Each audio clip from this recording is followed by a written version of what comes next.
Was the Apostle Paul the original Antichrist? Former minister and Bible college graduate Jeffrey Daugherty raises this and other staggering questions from the New Testament itself. The Christian Whistleblower asks if Jesus' original message has been warped into a fear and guilt-based control matrix. Here's Ali with more. Thanks, Seb. Daugherty's 35 years of research challenge everyone to consider new perspectives and ask themselves, just what lies behind my religion? Are we born with original sin or the spark of divinity within? Deep questions, Ali. Thanks. The Christian Whistleblower. We'll be watching.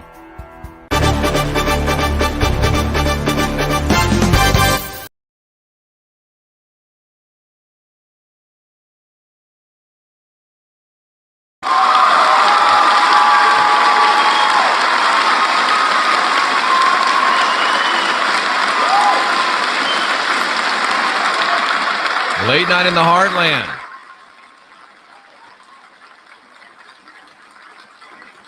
Glad to see everybody here. Really appreciate it. Really appreciate it. Right from the beginning, I've got to let you know that Dave from deep inside the rabbit hole, DITRH, had a conflicting engagement that he forgot about. So he's not able to be with us here tonight, but he will be with us tomorrow night. So tonight we're going to press on and we are going to get her done. And tonight we are coming to you as always over our great shortwave partner, WBCQ. We are on 7.490 and 6.160 megahertz. If you're listening on WBCQ, please send me a note. Let me know that you are. We got to make some tough decisions and being good with the money that folks send in and that we have to spend to keep this thing going. Of course, we're on all of the podcasts, including iHeartRadio. We hope that you'll check us out there. We hope that you'll enjoy the podcast. And you can also find us on Library. You can find us on Odyssey. You can find us on BitChute. You can find us on Brighteon. You can find us on Parler. You can find us on Rumble. We are trying to get this thing going, and we're trying to get out in front of as many people as we can, because we've got to spread this message of unindoctrination. And you know how things are going. These are some trying times for those of us that are in the independent journalism space, because the tech giants want to shut us down. If anything untoward ever happens and you can't find me, well, you can always look high, you can look low, or you can just look at jeffreydaugherty.com, because I'll always be here, baby. I will always be here. Plastic Jesus will always be here to greet you. If you're listening on WRBQ, hit this contact button right here. Send me a little note that says, hey, I'm listening. If you feel compelled to help out me spreading this message of unindoctrination, hit that donate button. We are supporting decentralization, and I'm getting very, very close to announcing some exciting plans about that. And if you are going to buy cryptocurrency, please come to my page, hit this Coinbase link, and I get a few shekels, as Mike King would say, and you can help me spread the message as you get ready for the future, because we're here to help people unindoctrinate. And like unindoctrination, optimization is also a daily choice. That's why I work with My Daily Choice. Just come here and click on this logo. You know, I'm sitting here with my mantra essential oil and my diffuser, and I got the frankincense going. And it's you know, they say that the aroma is the most powerful memory that you have. So that gives you an idea of how powerful aromas are. And this aromatherapy, it's so good. Cynthia said you got to get one of those for the bedroom so we can have it on while we're sleeping. They're incredibly good, and it would be a great Christmas gift. But not only that, it would be a great gift to yourself. So go over there to My Daily Choice, or just go to Whistleblower CBD. It's a lot more than CBD, but Whistleblower CBD, and you'll be able to really help optimize your life. And that's what we're all about. We were going to have David Weiss on. I'm sorry I forgot to change that. But instead, tonight, we're going to talk about the dark truth that drives our world still, that is found and contained within the Cain and Abel story. It is just a story, and yet it is a story that drives a narrative that drives our world. So let's jump right into it. If you're visiting, we're glad to see you. What we do is we go through a little presentation first, gives us something to talk about when we open the phone lines. But when we open the phone lines, you can talk about anything you want as long as you're polite, as long as you're interesting, and as long as you come strong and don't suck. Have a good take. Get right to your point. There's people waiting behind you. So let's do it. Oh, great. S. Geiga saw me on Odyssey today. Thank you so much. Keep going there. We're really going to try to build that up. I foresee the day where we're there and not here, and maybe of our own choice. But you know how things are going here today. The Comrade censors at YouTube, the Comrade censors at Facebook, which were kicked off of, and even the Comrade censors over at Twitter, who we're now broadcasting on via Periscope. So let's talk about this. Cain and Abel. You guys all know the story. Cain and Abel, wrong from the beginning. Token Toker says frankincense is a great scent to mask weed. Well, weed is your favorite scent, not frankincense. I have a suspicion. My thing went off. All right, now we got that frankincense. It only went off because I turned it off. Okay, folks, let's talk about this. It's not just a few bad priests. It's not just a few bad preachers. It's part of the program from the beginning. And this is one of those things I hate to bring, but it's one of those things that I love to bring because it's so powerful and it's going to change your world. If you're a Christian and you're here tonight, this is going to challenge your paradigm to the max. If you are a person that still wants to believe in the C word and the C consciousness and all this, tonight is going to ruffle your feathers. It might be the last time you ever listen to me. And if that's the case, then it's okay, because I'm going to tell you the truth and I'm going to bring you the truth no matter how bad it upsets you initially. I get card after, well, I don't get cards. You know what I mean? I get comment after comment of people. I used to hate you. Now I know. Thank you so much for being mean to me. So let's go ahead and get into Genesis 4. I'm just going to highlight some of these words right from the text itself, because you need to see that it really says what I'm saying it says, because you're not going to believe it says it unless you see it. And then a lot of you don't have enough respect for the text to believe the text anyway. No, that's not what we think. That's not what we believe. That's a bad interpretation. Well, it is what it is, and the text doesn't care what you think. So if you want to be irrational, that's up to you. But if you want to be a person of integrity, then you will be. And if you don't, you won't be. So Abel was a keeper of sheep, while Cain was a tiller of the soil. And right away, that jumped out to me, man. Abel is a keeper of sheep. Cain was a tiller of the ground. And you've got to understand, folks, that words mean things, and these names mean things. And if you understand that they're not even really real people, and I know I just lost half my biblical audience, but that's okay. Listen, I forgot more about the Bible than you'll ever know. Let's just be honest. I spent 20 years as a Pentecostal evangelist. I have a 4-year Bible college degree. I spent over 100,000 hours in the biblical text, and you probably haven't read it cover to cover yet. So do you really want to get up in my grill and challenge me? No, you're just afraid. And if you would zip it and listen for a minute, you might learn something. You might change your life. But if not, go ahead and go back and watch some praise videos or something and stay in the water, frog, because pretty soon it'll be boiling and you'll be dead. But anyway, let's go ahead and jump into this. Cain and Abel. Now, Abel, it says right here, Abel was a keeper of sheep. Well, Jeff, it just says he was a keeper of sheep. What's the big deal? Let me show you how big a deal words are, ladies and gentlemen. Abel was a keeper. What does a keeper mean? A person that breaks sheep, tames sheep, makes sheep obedient.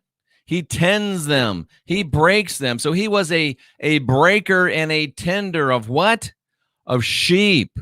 Do you think they use this word flippantly? Do you think that the Bible talks about you being the sheep of his pasture flippantly? Do you think they use the word the Christian flock flippantly? Abel was a breaker of sheep. Abel was in the fear and guilt control matrix. Abel was a pastor. Abel was a preacher. Abel was a minister. Abel had a YouTube channel. Abel was a prophet. Abel's job was breaking sheep and keeping them sheepy. Some of you are way too sheepy, and that's really bad. Now, what about Abel? What about Abel? Abel was a keeper of sheep. What about Cain? And you know, raising Cain, it's bad. What is Cain? Cain was a tiller. What's a tiller do? A tiller works and serves. Ooh. Abel breaks and controls, but Cain works and serves. And who does Cain work and serve?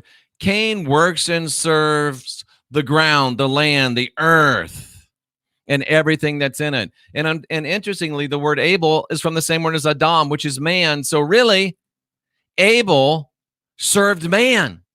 Abel cultivated man, Abel took over men, controlled men, broke men. Cain builds, serves men. Ooh, that's interesting, ladies and gentlemen. And then as we read over the course of time, as time goes on in this story, I don't want the New King James, as this unfolds, Cain brought fruit of the ground as an offering to the Lord, right? Am I missing anything? No. Cain brought fruit of the ground to the Lord as an offering. And Abel brought the firstlings of his flock and the fat thereof, right? Lord loved Abel's offering, loved Abel's fat, loved Abel's blood, loved Abel's dead thing. But to Cain, he didn't have any respect, ladies and gentlemen. So Cain brought the fruit of the ground, the fruit of the earth. And as we saw in that the text that we just looked at, the fruit of men. He was a builder of men. He was an informer of men. He was a servant of men and women. And he was bringing forth fruit, increase, abundance of people that were of the service to others mentality. The Lord didn't have any respect for that. But he did have respect for Abel, who was killing and offering a bloody sacrifice. He had respect for that, ladies and gentlemen. And let's break down exactly what Abel brought to the Lord. And this is the Lord. It's the God of the Bible. And Abel brought the best portions. He brought the fat, the best portions. He brought the best portions of fat, ladies and gentlemen. And as you continue to look down, you look and you see that the number one, the number one meaning of this verse is what? The number one meaning of this text is what? Have you picked your jaws up off the floor yet? Look at this. Abel brought the best portion of the firstborn. So what's the best portion? The best portion is the fat, and the word Caleb has a very specific meaning. It just doesn't mean fat. It means the fat of the human body. Hannibal Lecter would call this the sweetbreads. So I'll get him right now. Abel brings the fat of a human body. It's in the text. Jeff, no, I'm not making it up. It says it right there. You see it. And it's not some buried possible alternative meaning. It's the number one meaning of the word. Abel brought the fat of the human body. But not just the human body. He brought the fat of the human body of the firstborn. Oh, it can't possibly mean that, Jeff. That's exactly what it means, the firstborn. Jeff, are you telling me that Abel brought the fat of a baby? All I'm telling you is that the text says that Abel brought the fat of a human body and not just a human body, but the firstborn. That tells you something about Abel. What was he up to? From the very beginning. This is Genesis 4. There's only 3 chapters before this one in the whole thing. So by number 4, remember the Sabbath, keep it holy. Ooh, what are they doing on the Sabbath to keep it holy? So in the 4th chapter, in the 4th verse, which ties you to the 4th commandment, remember the Sabbath, keep it holy. This is what they were doing on the Sabbath. This is how they kept it holy. Abel brought a sacrifice of human fat of the firstborn. Well, Jeff, that doesn't mean he killed it. Oh, no, maybe it just means that he cut all the fat off a baby. Well, Jeff, maybe it wasn't one baby. Maybe it was several babies. So it's just several babies got some of their fat cut off, and they can live without a little fat. See, these are the games you Christians play in your minds. When someone who dares to tell you the truth captures your attention for a minute and you realize, oh, crap, we're caught. We've been living a lie. He brought the fat of babies. And how did the Lord react? How would you expect a holy God to react? Cain or Abel, what have you done? You've hurt babies, the most innocent among us. But what did the Lord do? The Lord said, finger licking good. The Lord loved it. He looked with favor. He looked with favor. He gazed upon it like I would gaze upon a nice steak. He gazed upon it. And he gave Abel favor. Abel was breaking and controlling humans and bringing a sacrifice of babies to the Lord, your God, Christian, the God of your Bible, and the Lord looked with favor on that.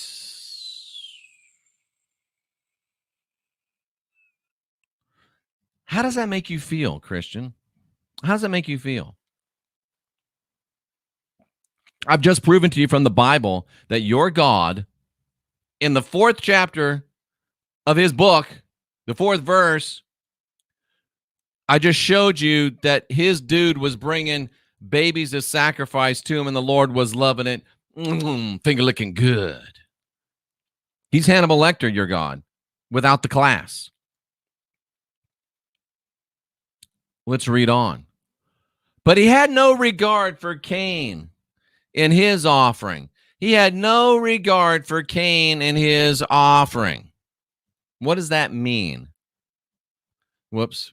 If you get too close to those big buttons like that, it won't go where you want it to go. But unto Cain and his offering, he had no regard. What does that mean? No, he didn't look at Cain's offering. He wouldn't even look at it. He wouldn't even look at it. He had no regard. He looked away like, talk to the hand. You're not killing babies. You got no regard with the Lord, and it's the same today as it was then. Why do you think they want you all about the blood, Christian? Why do you sing the songs about the blood? Why do you pray the blood? Why do you plead the blood? Why do you get covered in the blood? Why is it the power of the blood? Because you are complicit in this baby killing business that they are in, and that business has been a booming for a long time. And I know you don't want to hear it, but it's still true.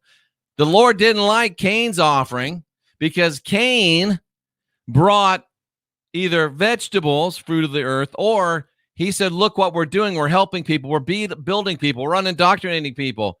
And the Lord said, that's bad. We don't want that. So Cain became very angry. Why do you think why did he burn or kindle with anger? Well, the story is that, Cain got mad because the Lord wouldn't accept his offering. Do you really think that's what happened? Or does it make more sense that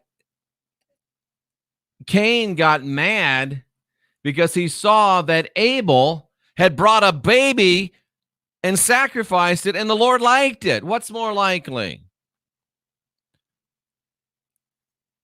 Cain was a man that tilled the soil, that built the people up, that helped people, that built people. Abel was one that broke people and sacrificed babies. So why do you think Cain got angry? Why do you think his countenance fell? What does that mean? His face fell when he saw his brother offer a baby to the Lord, and he saw the Lord accept it. His countenance fell. And he became very, very angry. But those of you that are still in Christianity today, you have your conscience seared with a hot iron. You don't even care anymore. You can sing songs about the blood. You can plead the blood. You can pray the blood. You can ask to be covered in the blood. It doesn't bother you anymore because you've become complicit. You are comfortable with the murder of babies because it's what's been going on since the beginning of your Bible, the 4th chapter. And you've become comfortable with it. And then the Lord says to him, let's do it this way, make it a little easier. And then the Lord, your God, Christian, says to him, why are you so angry, brah? Why is your countenance fallen? So what does he say to Cain? He doesn't say, oh, maybe we should stop killing babies. No, he says, look, if you just do what's right, you'll be accepted. If you just do what's right, what's right? What is pleasing? Well, we know what's pleasing because Abel just did it and it pleased the Lord. So he's saying to him, Cain, all you got to do is kill a baby. We got lots of babies. These are probably some Gentile babies. They're not our babies. Don't worry. We stole these babies. Just kill one of these babies and you'll be accepted. What does that mean, accepted? You'll be okay. You'll have your dignity, your exaltation, your swelling, your uprising. And the swelling and the uprising, I don't even want to go to what that could be. But it is exactly what you think it is. If you will just kill a baby, Abel or Cain, you'll be just as good as Abel. If you just kill a baby, Cain, you'll be able to receive the blessing of the Lord. Just kill a baby. And if you Christians just accept the concept of blood sacrifice, God killing his baby, then you're okay. And just to make it even more clear, it says this, sin is crouching at your door. Oh, Cain was sinful. No. Read the text. Sin is crouching at the door. Sin. A sinful thing, a sin. A crouching beast. Sin against man, sin against God. Oh. You see why I'm the Christian whistleblower? Do you see why I'm the Christian whistleblower? You've never seen this in your life, and it's from Bible Hub. It's from the Bible. I wish you on the shortwave could see this. Go over to the Christian Whistleblower on YouTube and watch it. What is it really talking about? My child as an offering. It's called Bible study. You ought to try it sometime before you say you're a Christian. It's called Bible study. You might try it sometime before you pledge your life to this blood magic God.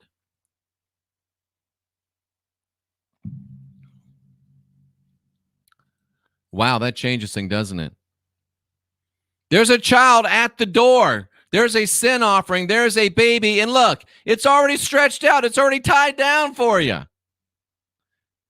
If you ever had a baby, you know you just can't kill a baby. They squall all over the place. They know what's coming. They feel it. So this baby is already stretched out and tied down.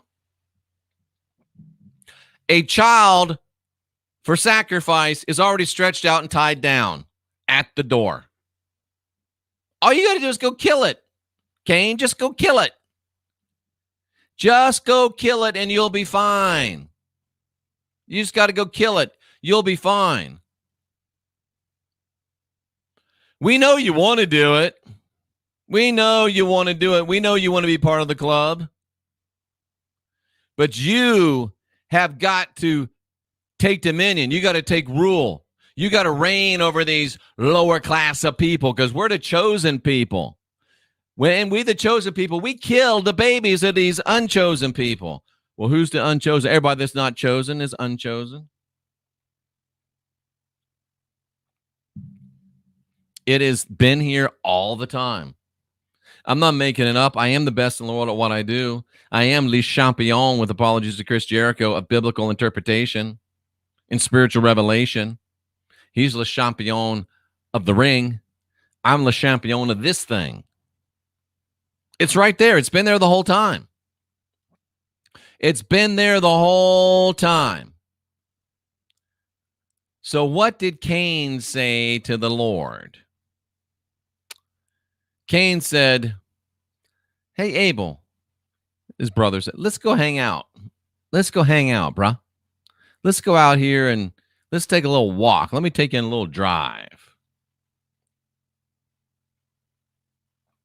Well, when they went out on this little drive, while they were out in the field, Cain rose up against his brother and he killed him. Cain slayed Abel. And oh, Abel's such a bad guy. He slayed Cain. No, Abel killed a guy that was killing babies. Cain killed a guy that's killing babies. Cain's the good guy in this story. He killed Abel because Abel was killing babies. He put a stop to it.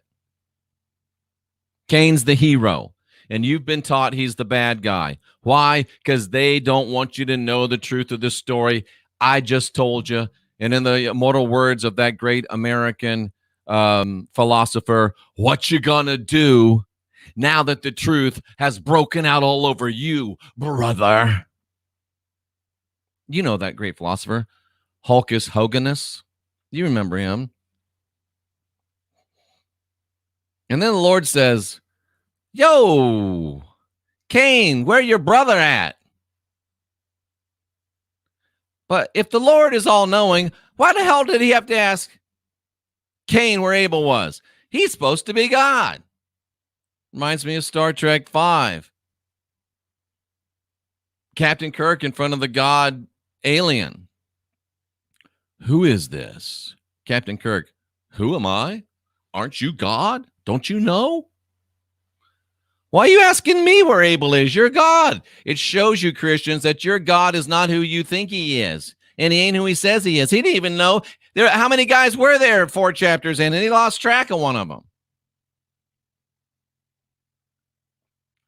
And I love Cain because Cain called him on his bullshit. He says, how am I supposed to know? You're God. Why aren't you keeping track of him? You're supposed to keep track. I'm not God. You're God.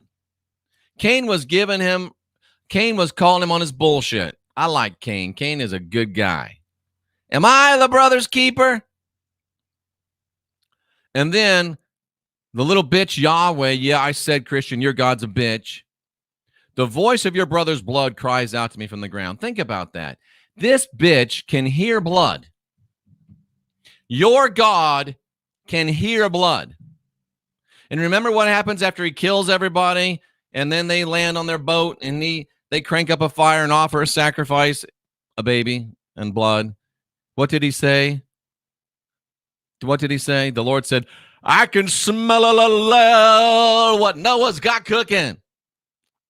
I smell a savory smell. It's coming up into my nostrils. It's not frankincense like Jeff got. It's that smell of death and blood and sacrifice. It's that smell of burning, baby. I love a burning. Make mine medium rare. Make my baby medium rare. Give me a thigh. I like the dark meat. This bitch can hear blood. He can smell blood. He can taste blood. He loves blood. You know what else can smell blood? A great white fucking shark can smell blood. Sorry, should have given you a language alert. That's what your God's like. But that bitch is such a bitch that he doesn't even do his own killing. He gets other bitches to do his killing, and he eats what other people have killed, just like a great white shark. They prefer to eat dead stuff or dying stuff. Yahweh's a great white shark without the class.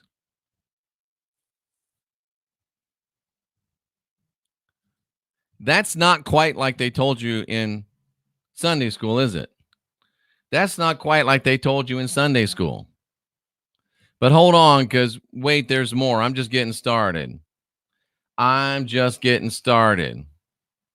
went on ahead of myself. I got so excited I ran ahead of myself. But don't worry, it's easy to catch up. Just a few pushes of the button. This will give you a nice little time to review. Cain was upset because they were killing babies. The Lord said, bro, just chill. There's a baby right there stretched out for you. Just kill it. You got to overcome this. You're the chosen one. We're killing unchosen babies. It's what we do. Kill a baby. Everything will be okay. Cain said, let's go out in the field. He killed that baby killing bitch. Good for him. And then the baby killing bitch God said, yo, where's your brother? Look, I'm not God. Don't you know? And this bitch of a God that you serve smells blood, tastes blood. He's all about blood. So, the bitch God, the Lord, the rat bastard, set a mark on Cain, lest anyone finding him should kill him. So there's a mark on Cain. Some of you, I was going to say stupid people, but Cynthia would be upset. Some of you people that don't really study and you just believe what other people tell you, you want to say, oh, that's black people. The mark on Cain is that they're black. And I'm sorry, but that is stupid. But there's a mark on Cain. And the Lord wants to say he did it. But remember, the Bible is mostly an opposite book. The Lord didn't put the mark on Cain. Cain had his own mark, his own pride, his own destiny, his own heritage. But the Lord tried to claim that mark. Jeff, what in the world are you talking about? Well, let's see. Oh, shit, Jeff. Did you really go and do that? I hope Robert Seifer shows up tonight because I'm using his material. In his 1986 book, The Swastika, the earliest known symbol in its migrations, Thomas Wilson, former curator of the Department of Prehistoric Anthropology in the U.S. National Museum. Now, I know that some of you would rather listen to half-baked retards on YouTube, and you don't really care what the curator of the Department of Prehistoric Anthropology in the U.S. National Museum says. You don't care because you'd rather listen to some half-baked retard on YouTube telling you what to believe. I'm trying to give you some real history so you can understand what's really going on and maybe use your own being instead of listening to some other person. Let's get back to this. Thomas Wilson, Department of Prehistoric History, Anthropology, U.S. National Museum. That means he's in charge of the whole shit. The swastika is an Aryan symbol used by the Aryan people before their dispersion throughout Asia and Europe. It was a symbol, a mark that distinguished a people, and it still is. This is a fair subject for inquiry. It might serve as an explanation of how, as a sacred symbol, the swastika might have been carried to the different peoples and countries in which we now find it by the splitting up of the Aryan peoples and their migrations. So what if the mark of Cain was the swastika? What if? I know it's crazy, but let's go on. You've been on the crazy track before. Let's go on this crazy track for a minute. Is the swastika the mark of Cain? What if the swastika was a mark of Cain? Remember, this doctor just said that you can see the spread of the swastika as it parallels the dispersion of the Aryan people. And I know you've been taught Aryan's a bad word. Just hold on. So we got the swastika in India, the swastika in Russia, Germany, the U.S., Etruscan swastika, Iraqi swastika, Armenia, Italy, Iran, Korea, Anglo-Saxon, Thracian, Aztec, Ethiopia, Japan, Anasazi, Basque, Israel. We got it all over the place. Japan. You got the swastika everywhere. And this doctor just told you that the swastika is the symbol of the Aryan people, their mark. And it goes wherever they go. But Jeff, that's all the great civilizations of the world.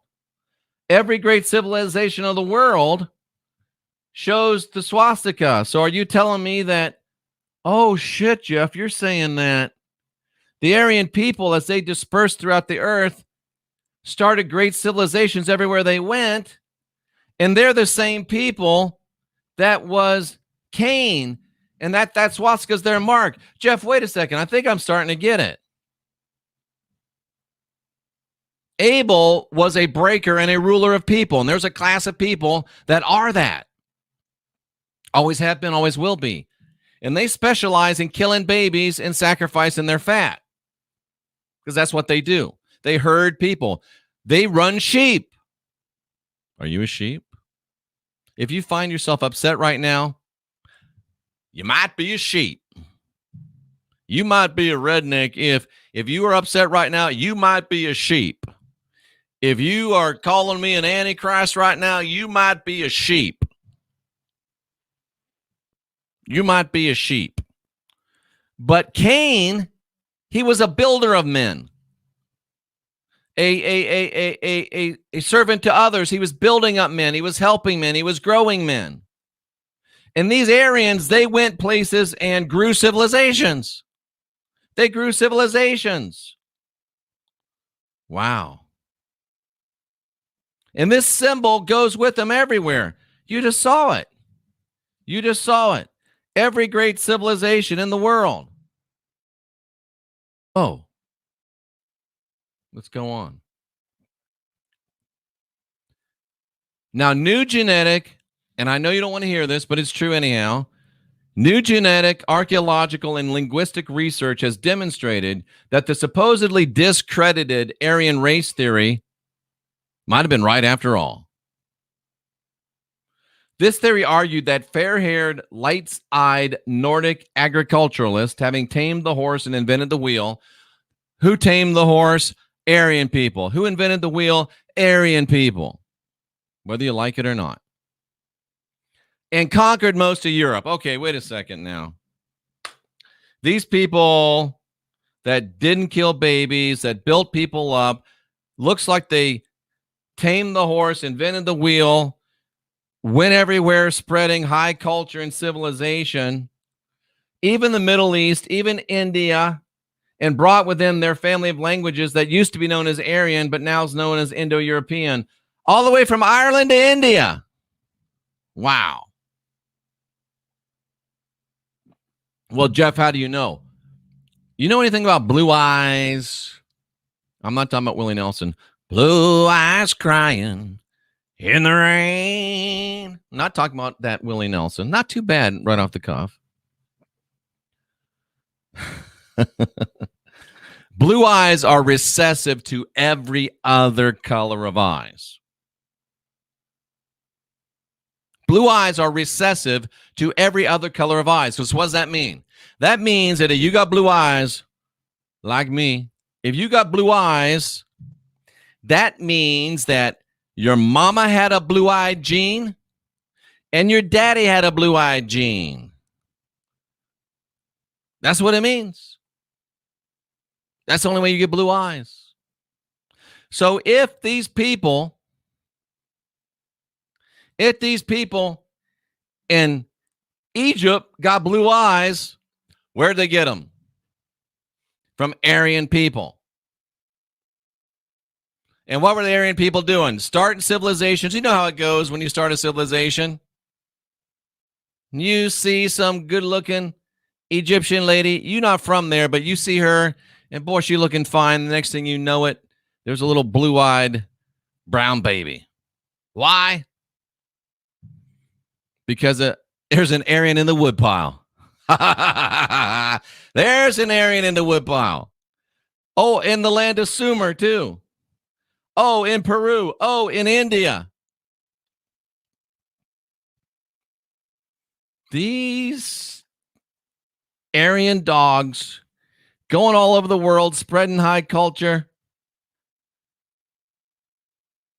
working it, scoring. At least they're leaving some good behind them, right? But these, I mean, who doesn't like a light-haired, blue-eyed man? You know what I'm talking about? Come on now. Everybody wants some of that blue-eyed, light-haired man. Woo! Even Delaney's upset because the truth hurts everybody that doesn't want to accept it right off the top. There ain't no such thing as a black Aryan. Well, there is a black Aryan, but it started with a white Aryan. It actually started with at least one white Aryan. But anyway. Wow. I'm making some people upset tonight. I love it. I feel at home. I feel it's what I'm supposed to do. It's my superpower. pissing people off. Real history is starting to come to life, folks.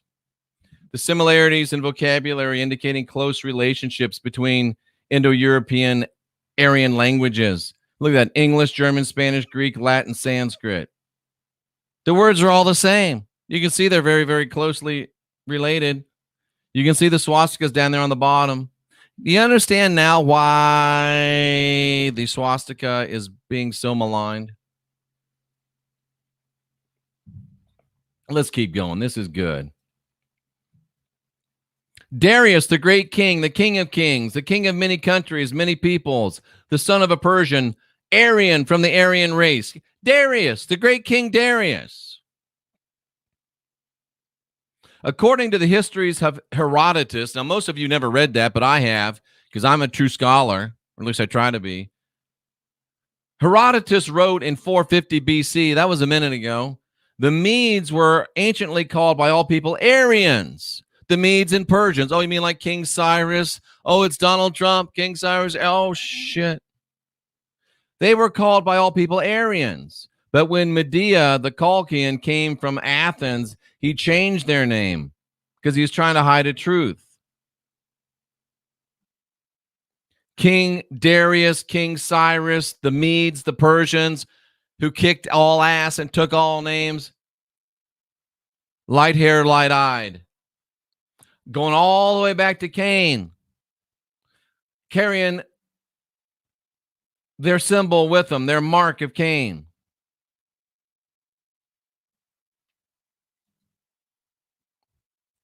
Suggestion that this ancient race of more advanced conquerors were blonde-haired, blue-eyed Nordics has been dismissed since 1945 as discredited, which means politically incorrect rather than proved wrong. Linking race and culture was a big academic career-ending no-no. I got no career, so I don't care. Now geneticists, not guys with funny jackets on YouTube, but geneticists. That's people that study genes, and not blue genes, but the genes in you. They've examined the DNA of the Proto-Indo-Europeans, or the Aryans. They've looked at their DNA. And they extracted the DNA from their tombs. And the results are deeply politically incorrect, as revealed in 3 seminal papers. I love it when it's deeply and politically incorrect. It turns out, genetically, not in anybody's opinion, not in anybody's belief, but genetically, Proto-Indo-Europeans buried in the steepy Kurgan graves 5,000 years ago were identical with modern Western and Northern Europeans belonging to the Nordic subrace. 5,000 years ago, it was blue-eyed, light-haired people. Not all blue-eyed, but you know what I'm getting. The majority had light hair and blue and green eyes. It wasn't until much later that the gene complexes associated with other racial types appeared in the Central Asian steppe, north of the deserts, and irrigated farming zone, because there was a whole lot of banging going on. The typical steppe nomad horseman before the Turks and later the Mongols spread west was the typical Aryan who brought what is now Hinduism to India and gave his speech to almost every nation from the Bay of Bengal to the Atlantic. It's now clear from genetic evidence. And indeed, the mummified remains of the Tocharian speakers in what is now Chinese Turkestan have blonde and red hair. So incidentally, did many of the early pharaohs of Egypt. Jeff, are you saying that there wasn't Negroid pharaohs? No, there was later at the end of Egypt when things were falling apart. I'm just saying. Early Egypt, pyramids, temples, those jokers had blonde hair, red hair, blue eyes, green eyes. Blue eyes crying in the rain. Wow. This is where these blue-eyed, light-haired people went. Notice anything interesting about where the blue-eyed, light-haired people went? If I was to overlay a map, and if I had more time, I would have overlaid a map of the great civilizations of the world. And it'd look exactly the same. It'd look exactly the same. Geneticists have compared mitochondrial DNA from blue-eyed individuals in countries as diverse as Jordan, Middle East, Denmark, you know where Denmark is, Turkey, you know where Turkey is, concluding that people with blue eyes have a single common ancestor that lived by the Black Sea around 8,000 years ago and spread it out with agriculture. The first blue-eyed humans were among the Proto-Indo-Europeans, the Aryans, who subsequently spread agriculture into Western Europe and later rode horses into Iran and India. That's Professor Iberg from the Department of Cellular and Molecular Medicine at the University of Copenhagen. Blue-eyed natives of Afghanistan, Muslim. Blue-eyed natives of Iran, Persian. Blue-eyed natives of Pakistan. Blue-eyed natives of India. Wow. Wow. Wow. And somebody says that some YouTube presenter doesn't believe that. See, that's the beauty of science. That's the beauty of facts. It don't matter what anybody believes. Facts don't give a shit whether you believe it or not. Facts are just facts. They don't care. Genetics is just genetics. DNA is just DNA. DNA is not subject to Q&A. It just is what it is, ladies and gentlemen. Is there any more, Jeff? Do you got any more? A little bit. This is India right here. Okay? If you look at the people that are in North India,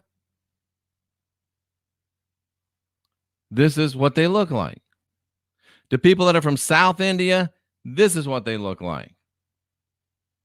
Just an interesting point. And of course, you got people all in between because this girl thought that this guy looked good. This guy thought that this girl looked good. And you know what happens when that happens. But real history is now coming to light here tonight on the Christian Whistleblower, here tonight on Late Night in the Heartland. These are mummies from all over the world. Tutmoses, Ramses, pre-dynastic blonde mummy, ginger, Egypt, ladies and gentlemen. This is all Egypt. Blonde-haired, blue-eyed pharaohs, all the early pharaohs. Blonde hair, blue-eyed. Delaney, where'd your mama get the blonde hair? Where'd your mama get the red hair and the green eyes? There was an Aryan in the woodpile.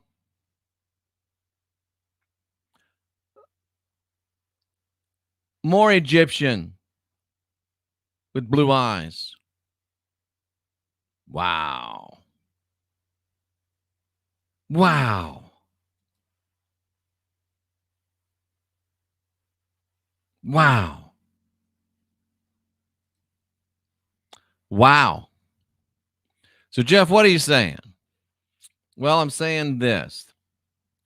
I'm saying that the script shows that the chosen people been killing and sacrificing non-chosen babies from the beginning. From the beginning. That's what the script shows. And the script also shows that there was this one dude that said, no, I ain't going to kill no babies. I'm a people builder, not a people eater. And he said, I'm out of here, but I'm killing you first because you killed babies and I won't take it. That's called Anglo-Saxon Aryan sense of justice and righteousness. We talked about that last night with General Patton. He said, I'm going to kill you and then I'm out. And he went and his people went. And it's coincidental that everywhere there's a great civilization, he and his people were there. Everywhere there's blue-eyed people, he and his people were there. And there were swastikas everywhere they went. I'll let you make the connections and the ties to today. Now, I know that's upsetting, and I know you don't like it, but it's called history, and I didn't make it. I didn't make it. Remember, a Pharaoh is a shepherd of people. Ooh. So this should be interesting. This should be interesting because right now we're going to open up the phone lines.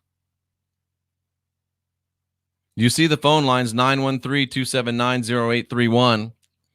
You can come in and talk to me, disagree with me, but you've got to be polite. You've got to be interesting. You got to be polite.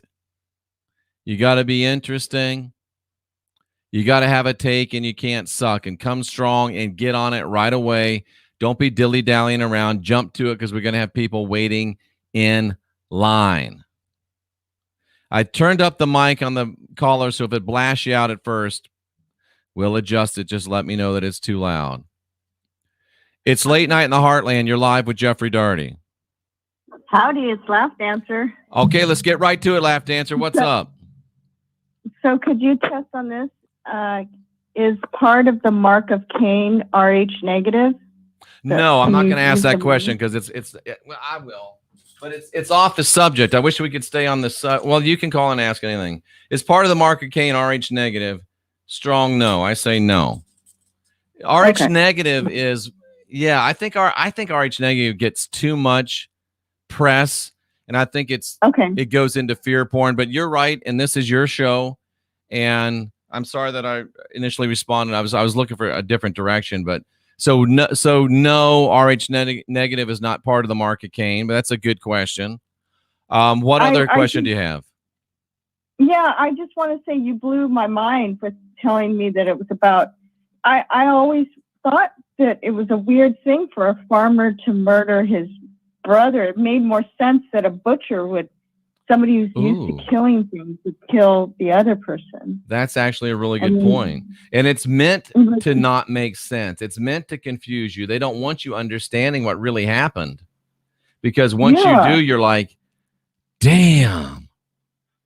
It's just, and I've never liked being compared to a sheep. To me, it's like I should be the herdsman. Absolutely. Craziness, isn't it? Craziness. Yeah, do you have another question? That's it. I have other questions, but that's it. I can call it back in. All righty. I appreciate you'll have to answer. That was actually a good question. And wow. Oh, by the way, folks, and I forgot to mention this, I'm making 25 pairs of rods. I kind of got out of the making rod business, but I was going through some stuff. I found materials. I'm going to make 25 pairs. They're $50 each, which includes the shipping, which is not cheap. So if you want your own pair of rods, contact me. Hit the contact button just go to my website, and there's a picture of me with rods, and it'll tell you what to do. So I'm only going to make 25 of them. So if you want them, go over there and grab them. And also, I got about 9 of these books left. If you want to give $20 to support the shortwave work, you're not buying the book, you're supporting the shortwave work. Signed and numbered.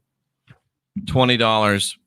I appreciate you all very, very much. If you want to do that, we'll get this bill paid. All right. So we got another call on hold. Thank you for holding. It's Late Night in the Heartland. You're live with Jeffrey Daugherty. Hi, Jeff. How are you tonight? I am doing well. You tell me. How am I doing? Very good. It was a great presentation, and I really, really did like how you were able to connect all of it together. It's really fun to see, when you're watching a movie and you're trying to wonder what comes next. Sometimes I catch myself doing that while watching your channel. Oh, wow. That's interesting. Where's he going to take this next? But no, I feel like you're very on point. And one thing I do have to drive home is people that are talking about interpretation. It's like, you're not doing interpretation. You're doing literal transliteration of what it says in context. Yeah, I'm the one that's being truthful to the script, because the script says that it's of no private interpretation. But when I give them the literal meaning, they all want to start giving me a private interpretation. Right. Crazy. And I think it's a flaw of human design that we look for allegory and interpretation to try to apply it in meaning how it means to us, rather than taking in the fact of the matter of the information, and then rationalizing it, and then being like, it says this. Do I agree with it? Do I reject it? That's the difference between rationality. Oh, that's a word, that's a meaning. It says what it says. And irrationality, which is, oh, that's what it means, but I don't like what it means. That's not what I've been taught it means, so I'm going to do something else.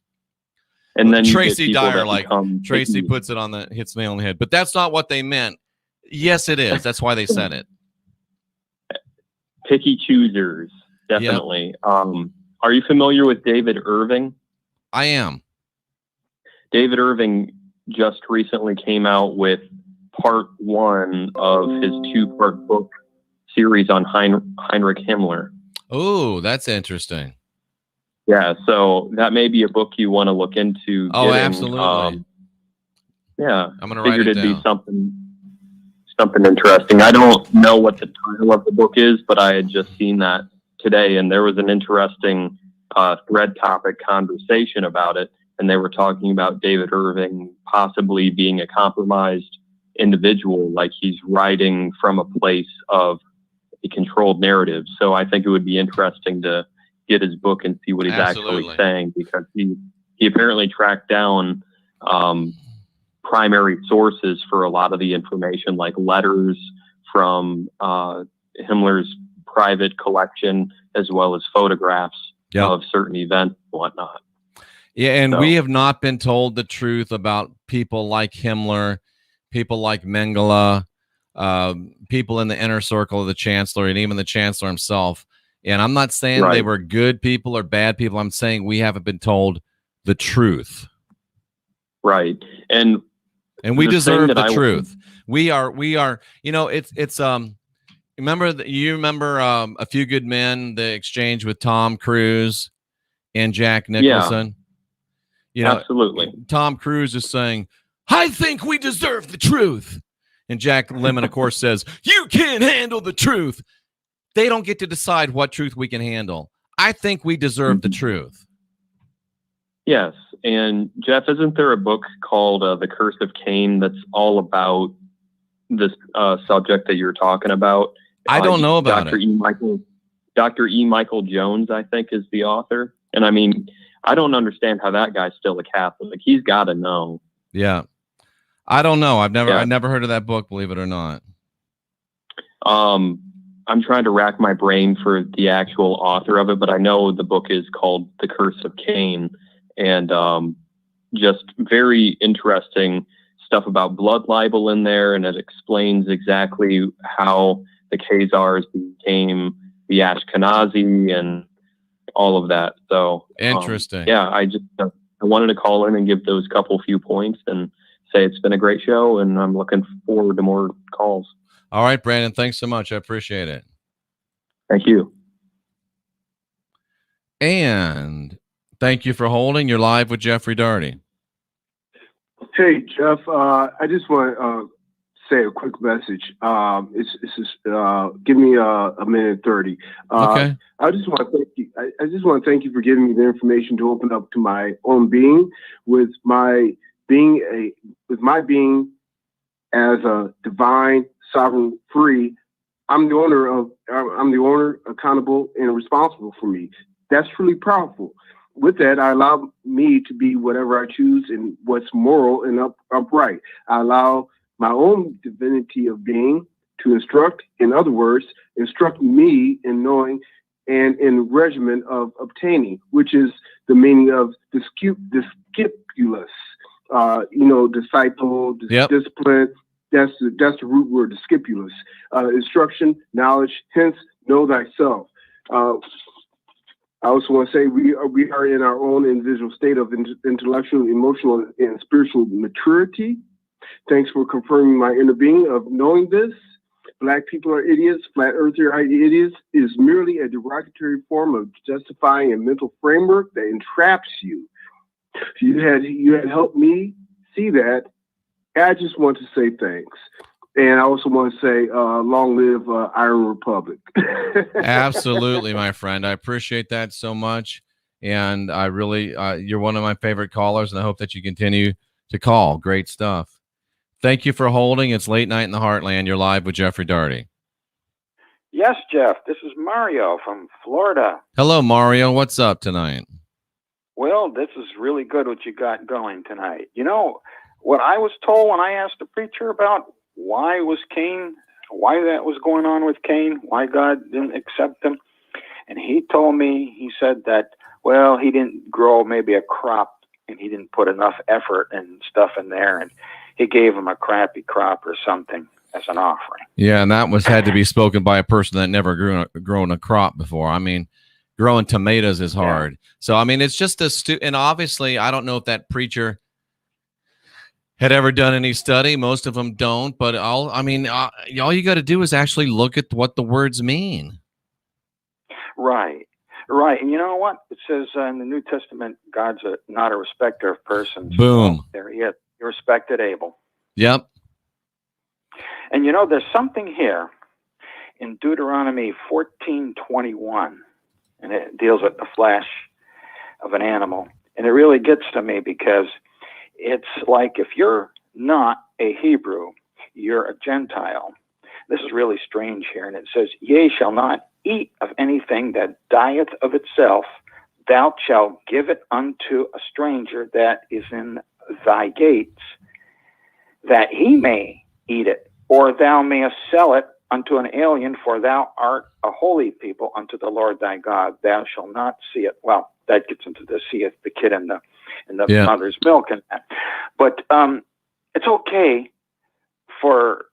they can't eat it because it died of an unknown cause, but it's okay for us to eat it. Yeah, because they can make some money selling it to us.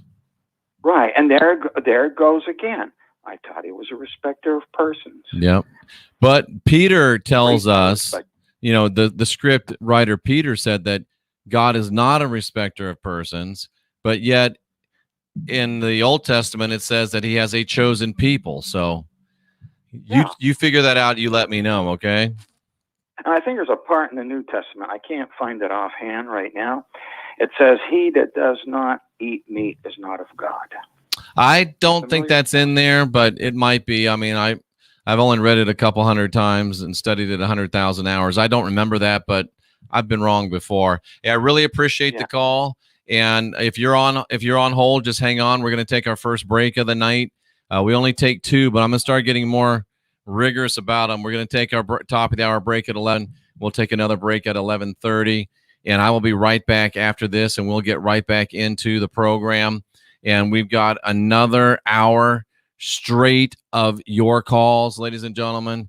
Nothing but, remember, be polite, be interesting, and we appreciate you and welcome you to call.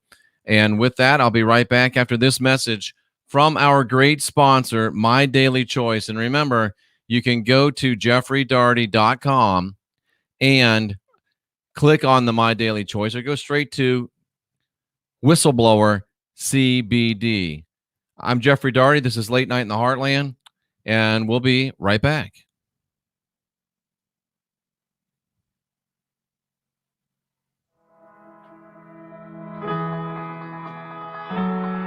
My Daily Choice brings together the house of brands so you can market a diversified portfolio of products and capitalize on the newest trends in the hottest industries. Instead of being locked into just one industry, you get to participate in all of them. Starting with HempWorks, one of the most popular brands in the booming CBD industry. From farm to extraction to bottling, HempWorks puts a premium line of hemp oil, topicals, hair and skincare, and lifestyle products in your hands. Then there's Mantra Essential Oils, the soul-enriching line of essential oils, essential oil blends, and botanical fragrances that give your customers a variety of ways to align their senses and enhance their health and wellness routines. For those who can't sit still, there's High Life Travel, the members-only travel booking portal with deeper discounts than the major booking sites. High Life Travel actually pays every time you or your preferred customers book flights, hotels, rental cars, homes, and experiences in the world's most desirable locations.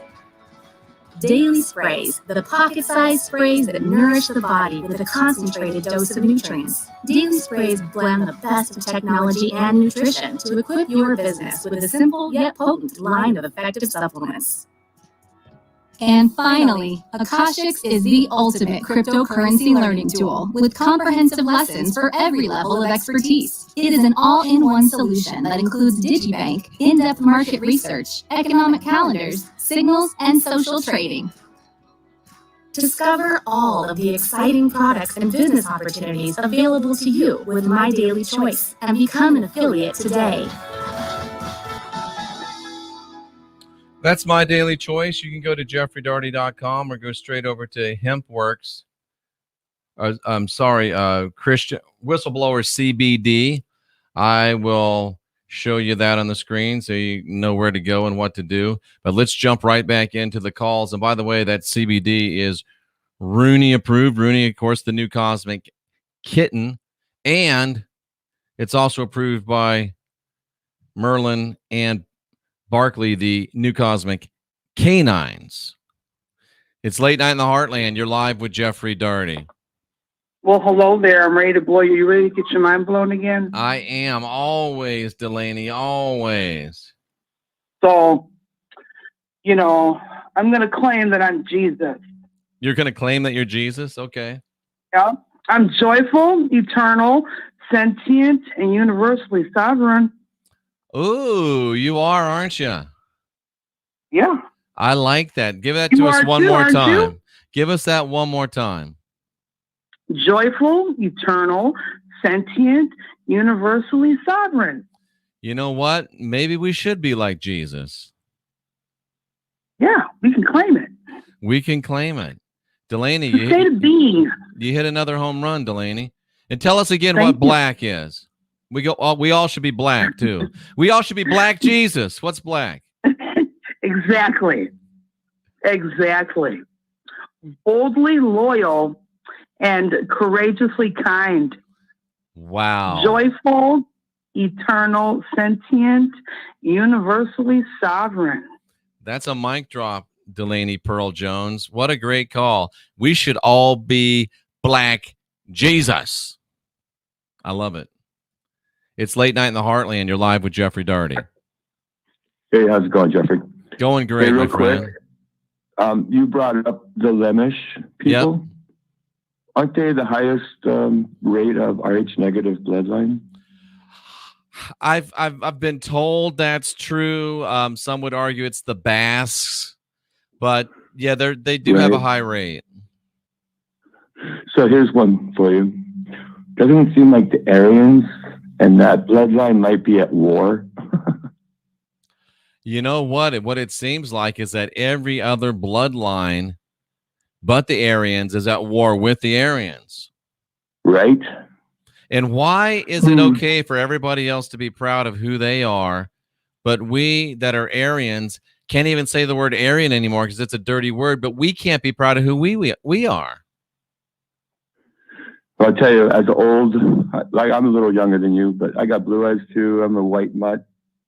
I feel like it's all stacked against me, kind of. It's like not even my country anymore. It's so, this is politically incorrect, but everybody that is yelling and screaming about being discriminated, the only people that you can really discriminate against today are white males and to some extent white women.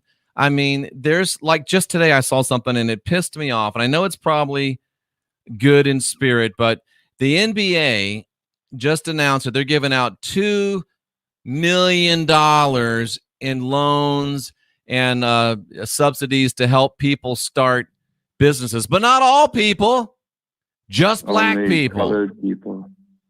Yeah. That's some bullshit.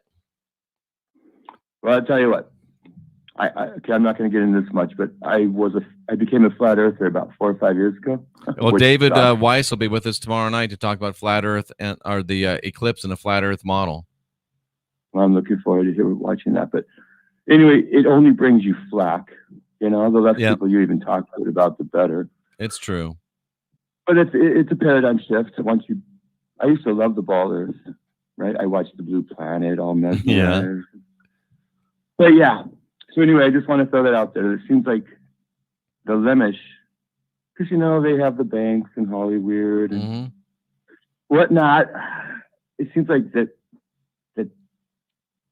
this is almost like a tad offensive right now. It is, and it goes all the way back to the original chosen person, Abel, and the original Aryan, Cain. And it's the same old story, different day. And it goes on and on and on. And it goes on till we decide to start kicking ass and taking names again. We've been too decent for too long. And it's time for us to step up and start living up to who and what we are. I've got to say thanks to some people. I really do, because I got a great $100 donation from Stacy, and that is so sweet. I appreciate it so very much. I see your call. I'll be right there. And I wanted to make sure that I mentioned, where is it? I got another, come on, where'd it go? It's probably right down here underneath. Nope, where'd it go? I got another great $10 donation, and I'm trying to see who it was from. I remember it was right here. Oh, here it is. Marty sent me a great $10 donation, and brand new one, $50 from Sheila. What? Wow, you guys are the greatest. She's from Prosser. That's where my first wife was from. I won't hold that against you. Ladies and gentlemen, I just feel so honored by what you're doing, helping me spread this message of unindoctrination. It's late night in the Heartland, and you're live with Jeffrey Daugherty. Hey, we got cut off when you were telling me about the whole Abel thing, because I missed that in the beginning. So I'd like you to say that. I don't know what you mean. I'm one call at a time. I can't remember what we were talking about. Okay, so you started talking about the whole it began with the Cain and Abel thing. We were talking about the Lemish. Yeah, so Abel was the first Aryan, or excuse me, Abel was the first chosen person, and Cain was the first Aryan. That was my whole point, and it goes all the way back to that. So so I'm gonna let you go, but wouldn't they have been, if they're brothers, wouldn't they have been genetically the same? Again, it's a story. It's not a true thing. It's just a story. It's just an example. It's just an allegory. And we didn't get cut off. I ended the call. I appreciate you calling in. It was a great point. We got lots of people stacked up. I see colors of how long people have been on hold, and I'm looking at a bunch of orange, and there's only one other color, which is red, and I'll lose them. It's late night in the Heartland. You're live with Jeffrey Daugherty. Hey, Jeff. This is Bear. I'm calling to talk to you about your swastika. Okay, Bear, and it's not my swastika. It's just the swastika. Okay, bud. John from Tulsa, he might be able to give you a little more information about it, but there was a National Guard unit in Oklahoma. You're getting muffled. I can't hear you anymore. Oh, there was a National Guard unit in Oklahoma right before the start of the Second World War with Germany, and their arm badge was a swastika. Wow. And after the war started, the military made them disband that armband, that patch. Wow, that's very interesting. Yeah, so John might be able to tell you a little bit more about it, since how he's from Oklahoma. He might know more. I will ask him about that next time he calls in. All right, bud. Well, thank you much, and good luck with everything. I'm supporting you. Thank you so much. I appreciate your call, and I hope it won't be your last one. All right, thank you. Take care. Bye-bye. Bye-bye. All righty, and very interesting. Almost sounded like John trying to change his voice, but why would John do that? And they're both from Oklahoma. It's crazy out there, ladies and gentlemen. It's crazy out there. A lot of crazy stuff going on. And look at this. Somebody else. No way. Another hundo from Denise. You guys are the best people ever. I don't even know what to say. I really don't know what to say. And if you're wanting products, make sure you tell me which one you want, and make sure you give me your address, because I don't want to have to try to remote view to figure out your address. I probably do it, but it takes a long time. It's just easier for you to just give me your address. Makes it much, much easier, ladies and gentlemen. Wow. Great stuff. The phone lines are still open. It's 913-279-0831, 913-279-0831.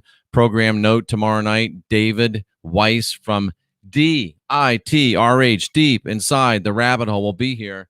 And he's going to talk about eclipses on the flat earth model. Ladies and gentlemen, every now and then you need a little levity that's not really levity. And if you ever wonder why they're doing what they're doing, they always have a reason for why they're doing what they're doing.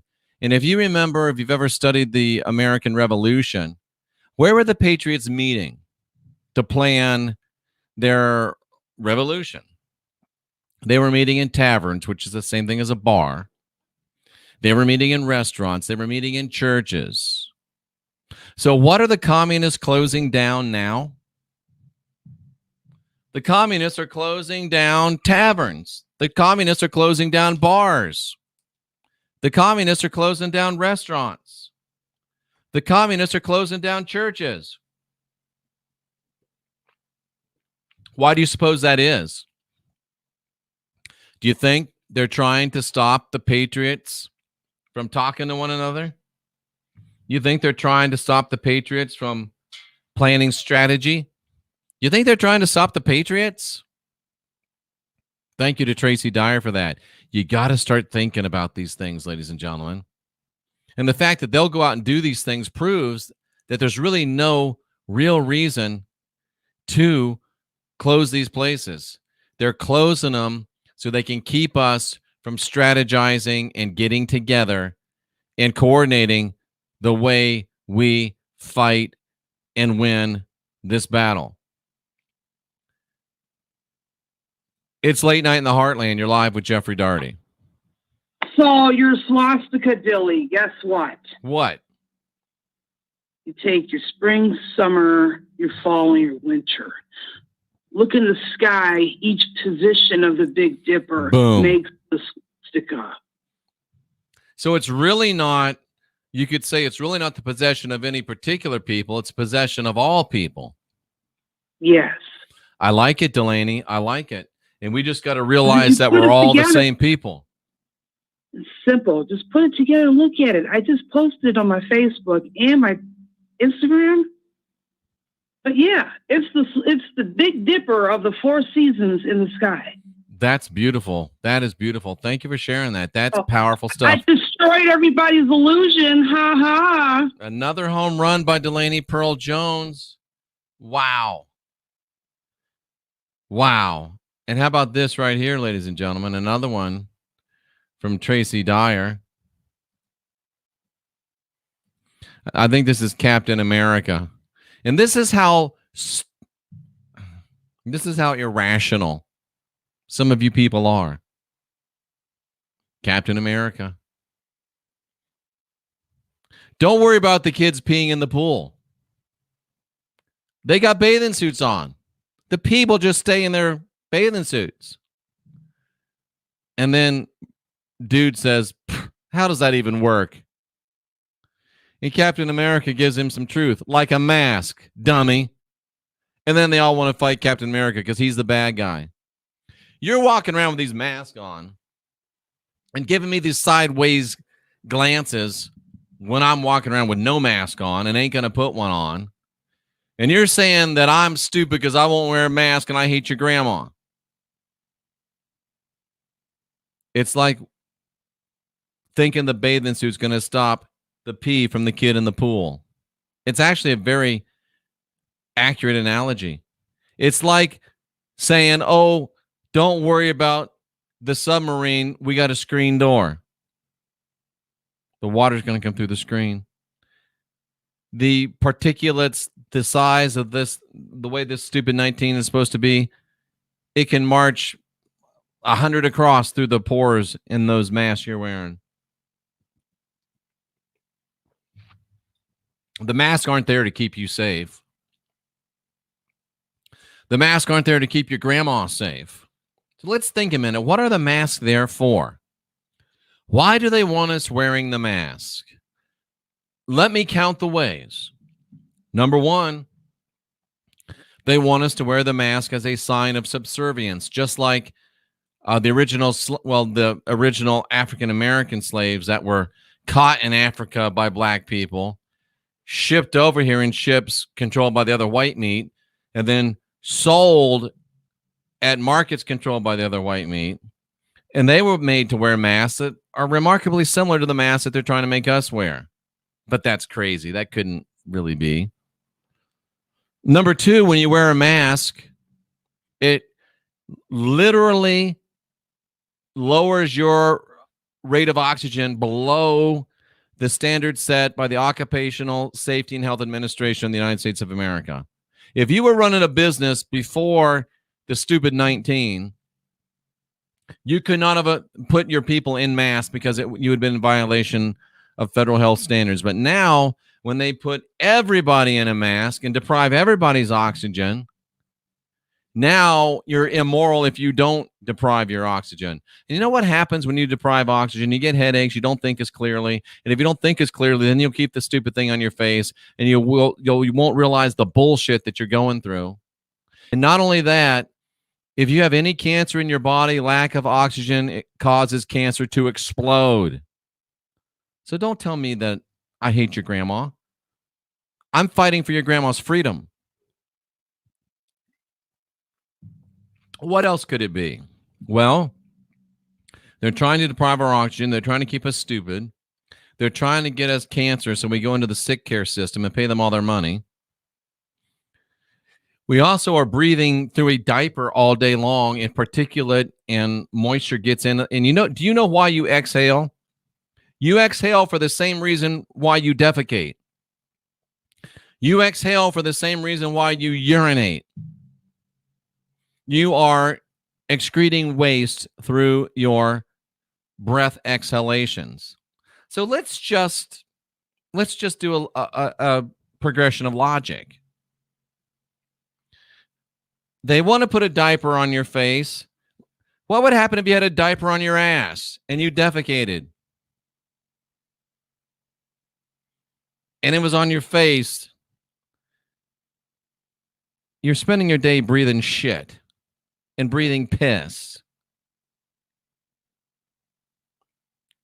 And they think it's really, really funny. And we didn't even talk about the mask covering up 3/4 of the face. So if people rising in consciousness and frequency was allowing them to see the shifting of people that are camouflaged by frequency, it'd be a whole lot easier to hide yourself if all you had to do was project just this much. But that's craziness. That's craziness, ladies and gentlemen. That's just crazy talk. It's late night in the Heartland. You're live with Jeffrey Daugherty. Hi, Jeffrey. It's Stacy calling from Canada. Hello, Stacy from Canada. What's up?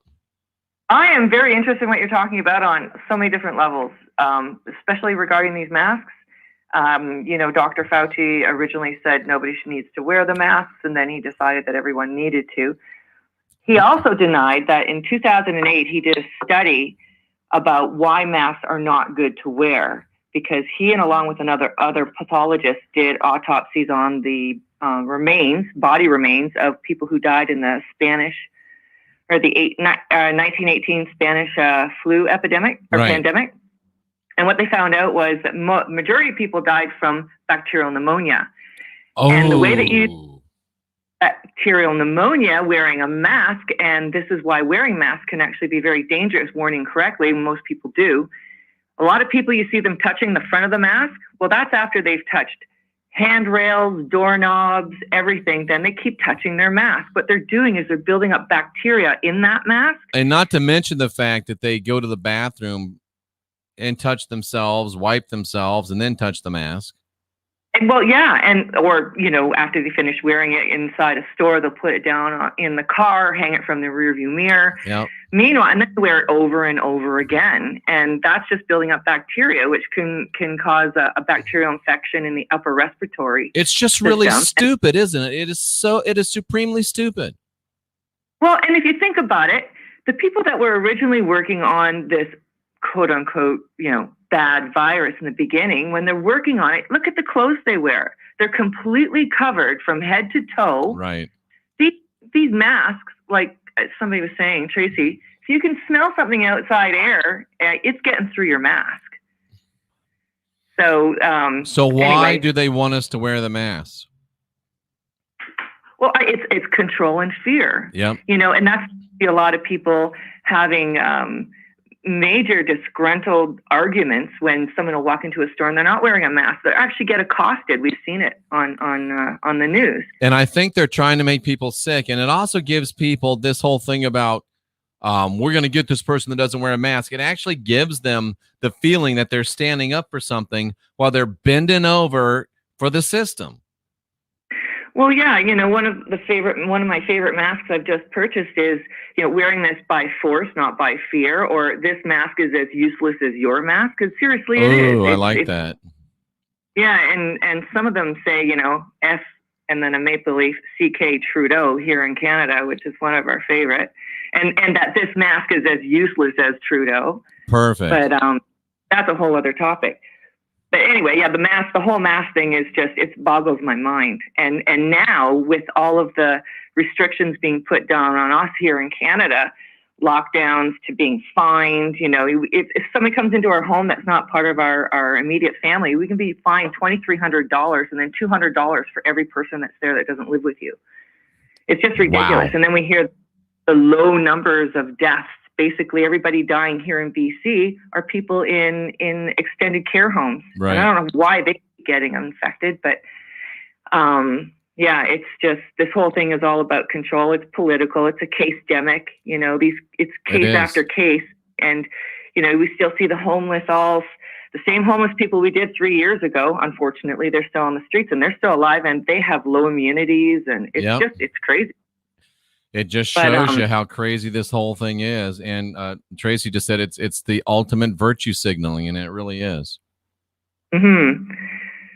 But I was planning on calling you about the whole blue-eyed thing because it made me think of something. And I thought of you because after speaking with you last night, I went and researched some of the books that you've written and some of the things you've experienced. And, you know, I didn't know any of this about you before, but I found it all very interesting. And we're talking about, specifically earlier about, you know, the Aryan race and blue eyes, and it made, and something that really, all of this is kind of blowing my mind, what I'm learning daily from watching your show. But it reminded me of something that recently just freaked me out. I couldn't believe it. It shocked the hell out of me because I grew up in a Roman Catholic home, and I just recently learned about this snake building that the Pope has. I don't know if you know about it. It's a hall, a lecture hall, a gathering hall. Yep. And the eyes are stained glass blue, and inside it looks like you're inside the head of a snake, a reptilian. I know, and think about what you just said. The eyes are blue, so they're trying to give the subtle impression that blue-eyed people are snakes and devils.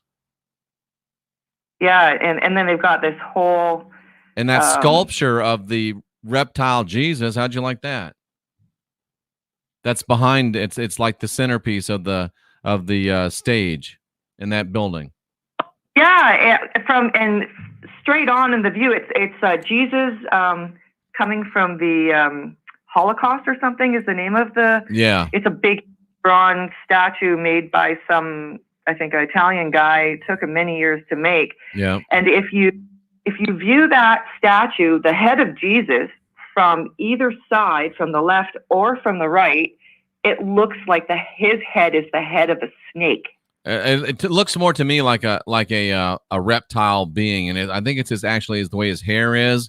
And if you look at it looks to me like it's like a Tyrannosaurus or a snake head. You're right, 100%. It's just crazy. Oh, and the mass size of it in comparison to the Pope and whomever sitting on either side of him from the photos I've seen is just, it's freaked me out. It lets you know who's the boss, right? Yeah, totally. I should send you the pictures, but you've seen it. Yeah, I've seen them, but I appreciate it. Great call. Anything else on your mind? No, just really enjoying your show tonight and everyone chatting on the side. Again, thank you so much for taking my call and thank you for being there. Okay, it's my pleasure. Thank you for being there, because without you, this isn't near as much fun. It really isn't. Wow, Mr. Acuwell says, important white folks, pay attention. I hope that the white folks are paying attention. Brandon says, Lizard Jeebus and a Sumerian astronaut walk into a bar. They got the damn astronaut in their nativity scene. I looked at it. A lot of you are telling me about it. It's just crazy, crazy, crazy, crazy, crazy, crazy. I'm reading a comment. I'm not really know where it's going, but anyway. What else we got here, folks? All this is supposed to be for 2 weeks. Now it's been for 10 months. Let's see what I got in the late night fodder. Let's see what we got here. Oh, those are the UFOs. We've already gone that one. Did we all the way go through the late night fodder? We did. Well, let's check the late night. Let's check the what we got going on now. Oh, we got somebody buying rods. Thank you so much. Now I got to make them. That's all right. I was planning on making them anyway. And I need to correct something. Last night, well, I don't really need to correct it, but last night I made, at the beginning of the show, I said that Hal Turner, who sometimes is right on and sometimes is just fear porn the hell out of it. But last night, Hal Turner reported that the DNI, the Director of National Intelligence, had stated that there was, in fact, shenanigans, illegal foreign interference in our election. And it hadn't been officially stated, so I kind of said, I don't know if Hal was just fear porning or not, but it turns out that either Hal was a really good guesser or that Hal had some inside information on it, because today it was reported by the Epoch Times, which I subscribe to. That should tell you how I like them. The DNI, the Director of National Intelligence, did in fact, and Hal was right, and he deserves to be called right when he is right.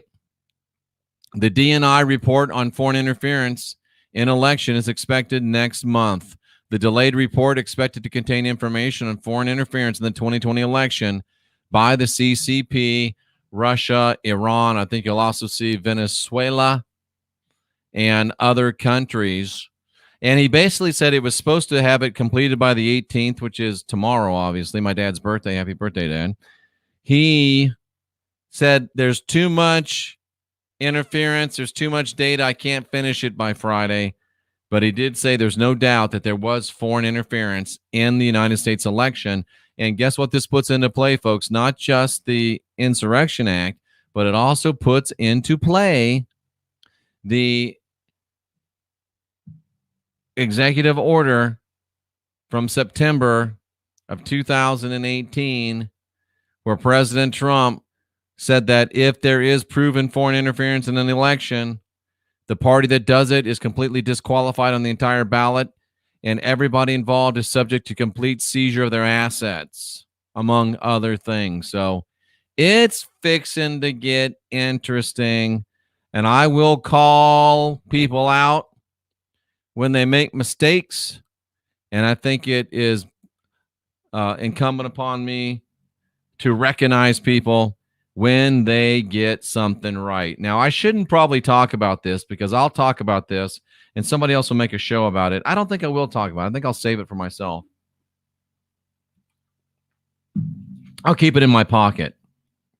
But ladies and gentlemen, how much longer are we going to sit around and take the fraud of the sick care system? We don't have a healthcare system anymore. And I know there's some good doctors out there, but I just haven't talked to any of them personally in a long time. I've seen a couple of them on YouTube, but most of the doctors are bought and paid for sycophants of the communist system. They are all about the cut on a person or write him a prescription sick care system. We have to fight back. We have to respond. We have to do something to take control of our own healthcare. Jeff, how the hell do we take control of our own healthcare? I'm working on it.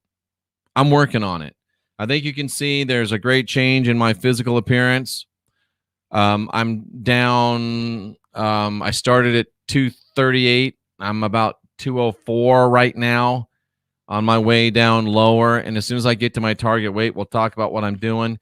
but I'm also, I'm doing the frequency thing. I'm doing energy medicine, and I just am not quite ready to roll it out, but there's been great, tremendous advances in technology, in affordable technology that'll allow us to pretty much opt out of the sick care system.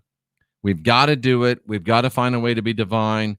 We got to find a way to be sovereign. We got to find a way to be free in our medical applications as well, because we are a victim of mass medical fraud. There are almost no decent doctors left, and I can only see it getting worse. So it's time for us to start helping ourselves. And it's time for us to start being proactive in our own care. And we're working on ways to try to help you do that. Tomorrow night, David Weiss from Deep Inside the Rabbit Hole, DITRH channel. He's going to talk about the solar eclipse in a flat earth model. Why even talk about that? Well, because a lot of people asked about it. And number two, I find that whether you believe in flat earth or not, if you believe you're living on a spinning ball, or if you believe that you're not living on a spinning ball, entertaining these types of discussions helps give you mental elasticity, helps you be smarter, and helps you think outside the box. So we're going to do that tomorrow night. It's Late Night in the Heartland. You're live with Jeffrey Daugherty. Hey, how's it going, buddy? Going well. How are you tonight, and what's on your mind? I wanted to talk about the Book of Enoch. Do you know how my feelings on the Book of Enoch? No, tell me. I think it's a forgery. The Book of Enoch, as we know it today, is a complete fraud and a forgery. What do you think? I mean, you could say about any part of the Bible, huh? Well, I say that about all parts of the Bible, and that's exactly the point. But the Book of Enoch is even more, well, you're right. It's exactly the same. The whole Bible has been forged, and the Book of Enoch was undiscovered. Nobody could find it. It was the Holy Grail until some guy that knew how to write Ethiopic and some guy that was a Indiana Jones type goes down to Ethiopia looking for the source of the Nile, and son of a gun, he comes back with 4 or 5 copies of the book that nobody could ever find, and it just happened that he could have wrote the book himself, and guess what? That bitch got rich. Yep, it's just like the Book of Mormon. You know what I mean? Yeah, I'm exactly right. Same idea. Yeah, I know a quote from it is that, I know that fewer people are won over by the written word than by the spoken word, and that every great movement on this earth owes its growth to great speakers and not to great writers. And really? Let's think about that. Do you think that's true? Oh, 100%. I mean, let's think about that. Great writers are not as effective as great speakers. 100%. It's especially true today, modern day, no doubt about it, because most people don't even know what a book is for. They think it's to set a coffee cup on. I'd have to agree with you, especially in modern times. Yeah, I mean, in the past, no, for sure. I mean, the argument can be made differently, but nowadays, for sure, it's the greatest speaker. It is, and the problem is that it's easy to spin some bullshit as a speaker, but if you don't have any data to back it up, it's sad because people will believe you because you're a great speaker, and they won't bother to check you out. And what I say, I expect people to check it out. And if it doesn't check out, I expect to be called on it. But I don't get called on it because it checks out. But they won't check people out, and we need to. Yeah, man, I have a real problem with the public school and dentistry system. Oh, it's terrible. Honestly, the instruction world. Oops.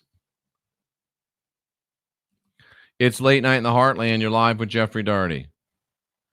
It's Late Night in the Heartland. You're live with Jeffrey Daugherty. Hey, Jeff. It's Todd from Arizona. Hey, what's up, my friend? Hey, I just started tuning into your show, so I apologize if I ask any questions that you've already answered. That's okay. Hey, I just wanted to tap base with you. What do you think about Ratcliffe and his postponing the intelligence briefing to the Congress. I kind of have a comment on that. I think that he's already presented it to the president.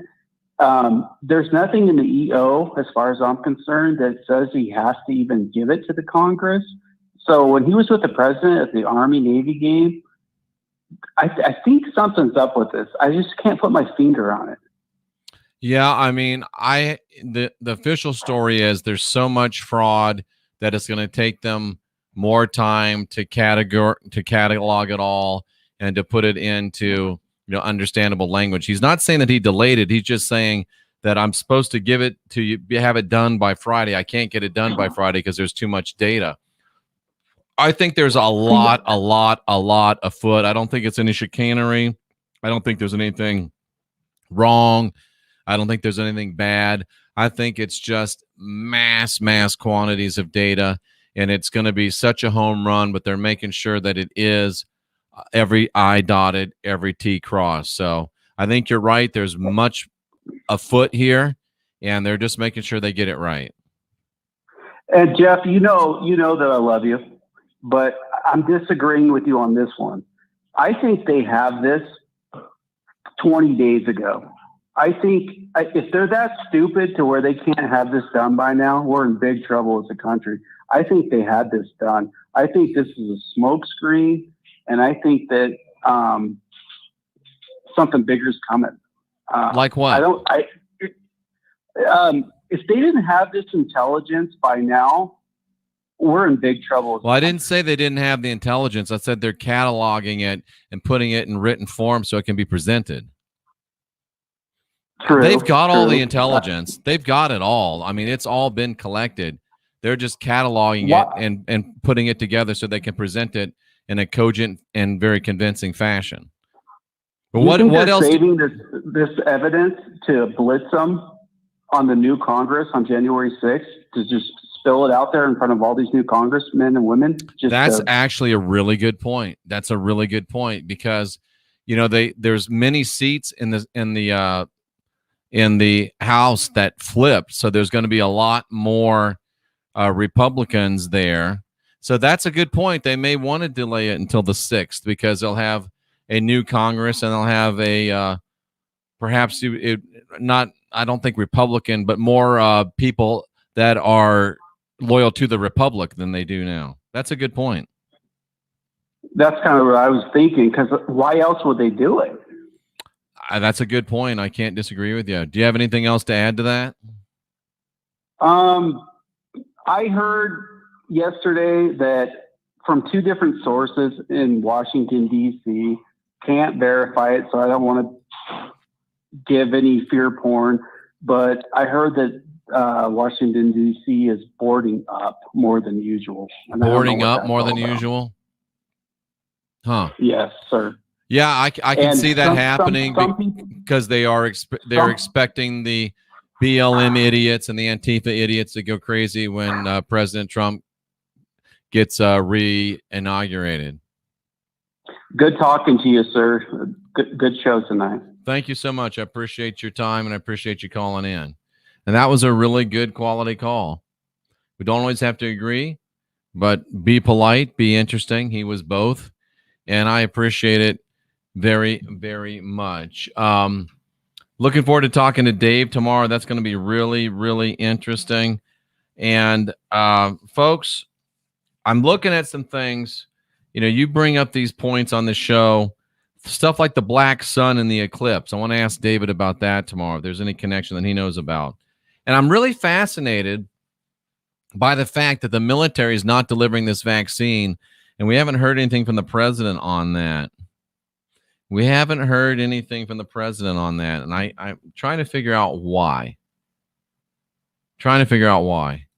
It's late night in the Heartland. You're live with Jeffrey Daugherty. Hey, Jeff, this is Caleb. I'll get right to the point. I got 1,000 questions. I'm going to narrow it down to 2. Okay. Is that all right? So my first question is concerning the flat earth, and I have been preached at for years. Rob Skiba, I used to be friends with him on Facebook. We argued about it a lot. And I've always I been, think Rob Skiba, and he's a big part of the problem. He's part of the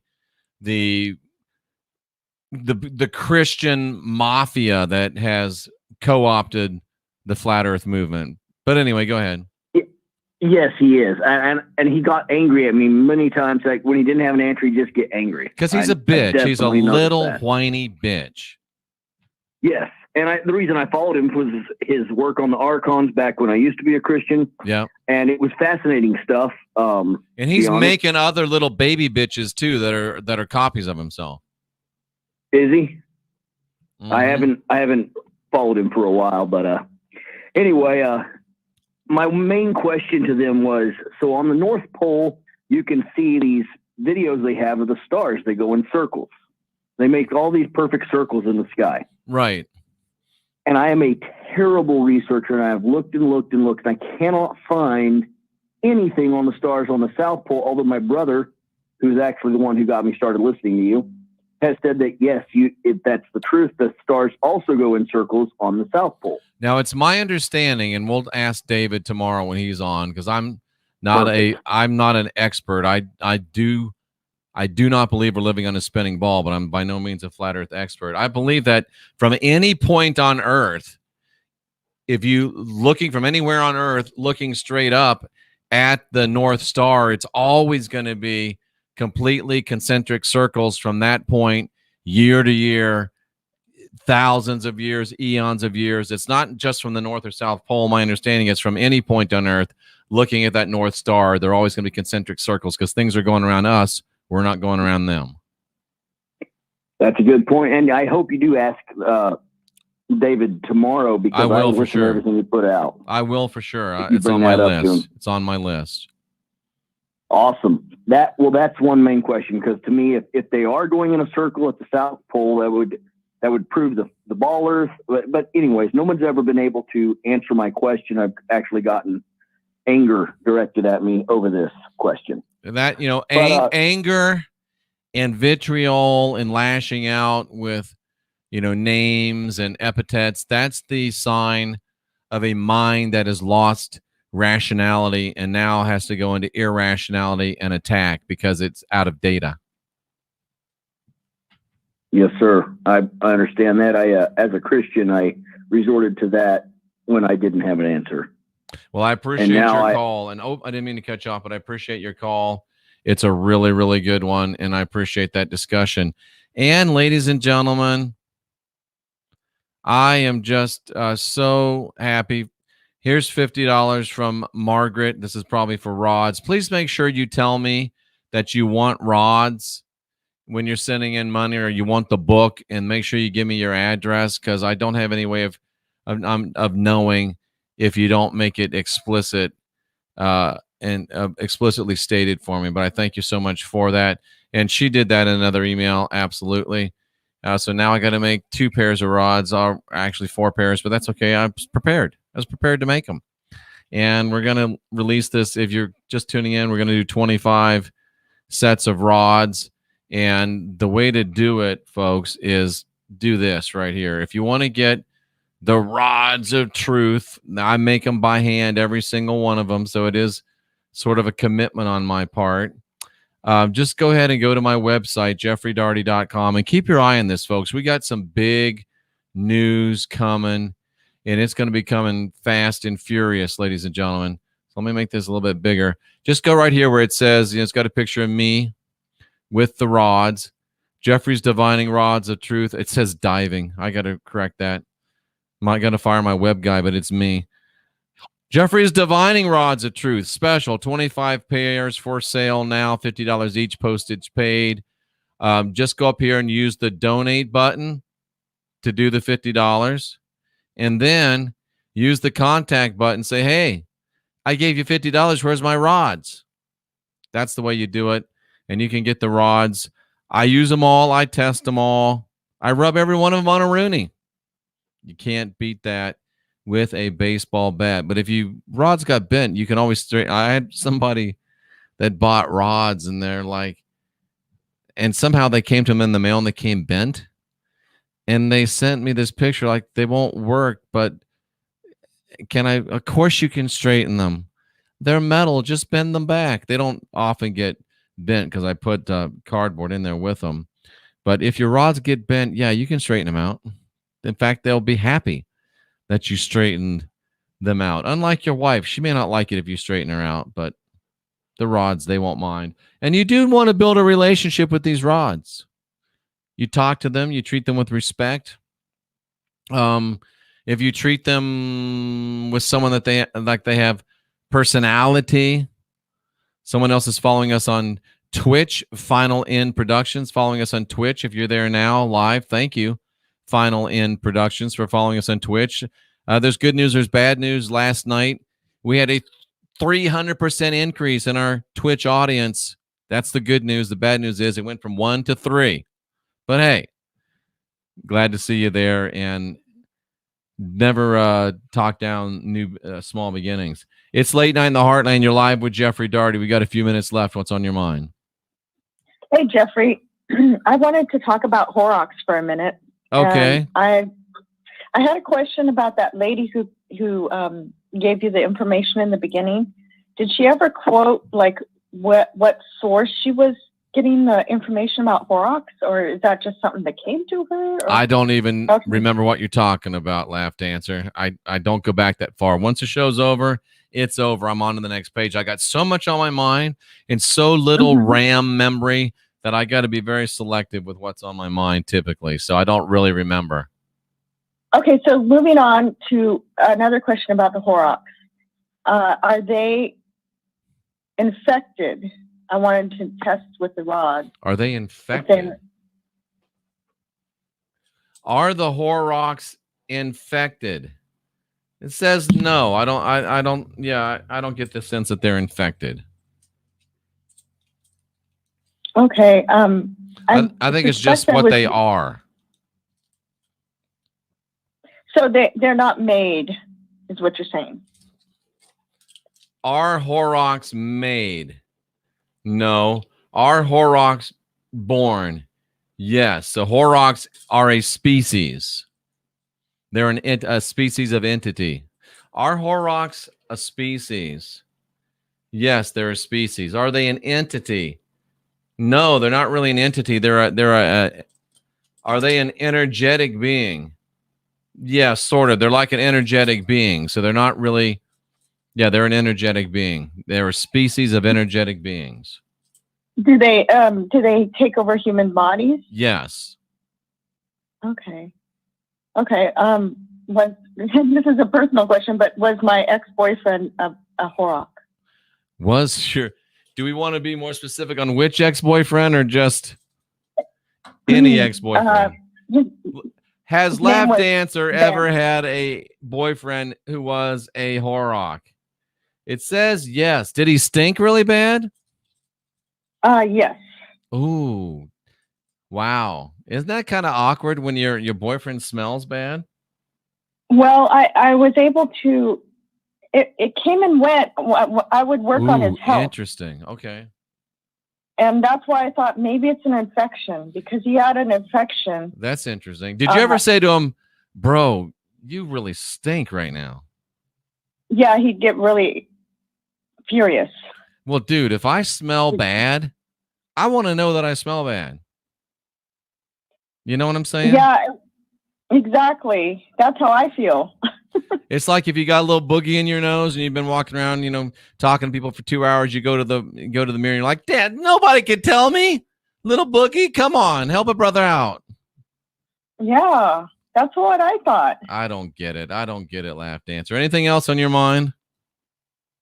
Can a Horrock come and go from a person's body? I would say yes. What did the rod say? Can Horrocks come and go from bodies? Yes, they can, because they probably come in and wear a body out and then move on to a next one. I think I actually chased it out. I think when I put my intent on it, but I didn't know that's what I was doing. And they don't want. I would think, and people are like, "What the hell's a Horrock?" It's this creepy thing that infests a body, and the body kind of rots around it. But yeah, I mean, the last thing that a Horrock would want is for somebody with intention to be figuring it out and to be calling it out and it's just easier. There's a lot of dudes out there that will let stuff in. So yeah, there's no reason for them to stay in a dangerous situation. They'll just move on to the next body. And if your boyfriend was to the stinking part, he was probably getting a toe up from the flow up anyway, if you know what I mean. He said he was abducted as a child. Ooh, there you go. Now, see, you're putting the pieces together. The dots are connecting. I mean, when you did this thing on the Horrocks, I was like, whoa, this is making so much more sense. And I don't even know where I found that Horrocks thing. I really don't remember where that came from. It came from a lady from England. Oh, that's right. I remember that. I remember that now. Yeah, she sent me a big old long email, and I think we actually spoke on Skype or something like that. But interesting. No, she called in here. She called in on the show. Well, I mean, excuse me. I've been playing around with how can we defend ourselves? How can we help those who are suffering? And it's really important to understand where all these things come from and how they infest us. Yes and no. I mean, we can spend a lot of time trying to figure out where they came from. I think at this stage in the game, our time might be better spent crafting strategies to either chase them out, defeat them, or recalibrate them into a balanced state. I don't know, but you've raised some really good questions. We're about out of show, so I'm going to let you go. That's a really good call, Laugh to answer. That was probably your best call. I really appreciate you were straight to it. You were right on point. Sound like you maybe you did a little bit of what the token toker does. You hit a bowl or two. I'm just playing with you. Token toker didn't call tonight. He must have had some really good weed and he couldn't even figure out the phone. But I know weed doesn't do that to you. I'm just being silly. But another brilliant night on Late Night in the Heartland. I mean, these shows, I'm a very, very positive guy. I'm a very, very optimistic guy.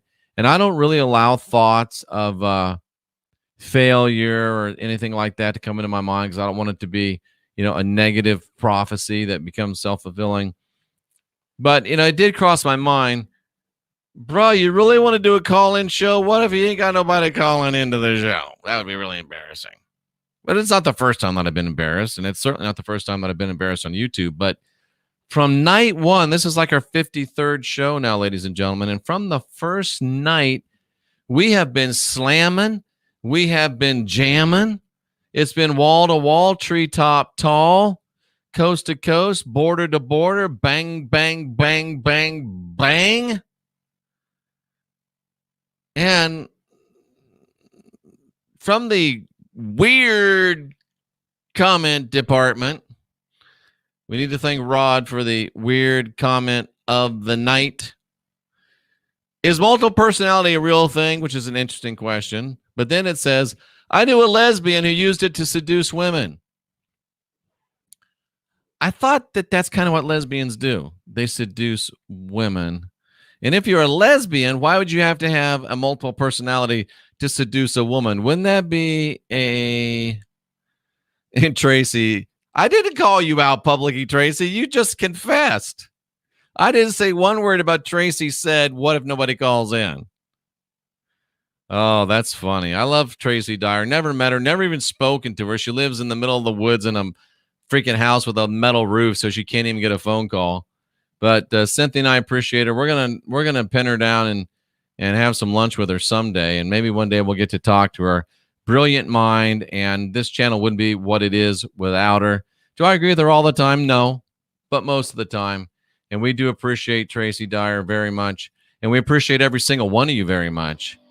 And you guys make this show so good. I think I'm a lesbian trapped in a man's body. I really do. Because I can't get enough of that cute little blonde that's asleep in the other room. I feel very lesbian in my tendencies towards her. It's Late Night in the Heartland. Tomorrow night, David from Deep Inside the Rabbit Hole. Flat Earth and Eclipses. We love you.